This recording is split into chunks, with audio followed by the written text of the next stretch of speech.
ఈ రోజే డౌన్లోడ్ చేయండి. మీ ఫేవరెట్ షోస్ చూడండి. నమస్తే వెంకీ అన్న. నమస్తే, చెప్పు. మీ అత్తారింటి నుండి మీకు నోటీస్ వచ్చిందన్నా. ఏం నోటీస్ అది? చెల్లికి విడాకుల నోటీస్ పంపించిందిరా అఖిలాండేశ్వరి. అఖిలాండేశ్వరి అఖిలాండేశ్వరి అఖిలాండేశ్వరి. నువ్వు నోటీస్కే ఇలా అయిపోతే నెక్స్ట్ కోర్టులో నీ చెల్లికి డివోర్స్ కన్ఫర్మ్ అయిపోతుంది. నా చెల్లికి ఇష్టం లేకుండా విడాకులు ఎలా కన్ఫర్మ్ అవుతాయి? నీ చెల్లి పైన నా క్లయింట్ చేసిన ఆరోపణ చాలా స్ట్రాంగ్ గా ఎవిడెన్స్ ఉన్నాయి.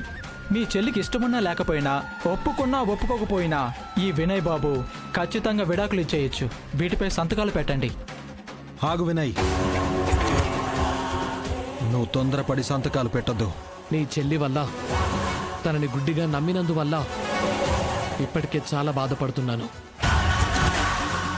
ఈ బాధని వదిలించుకోవడానికే సంతకం పెట్టేస్తాను.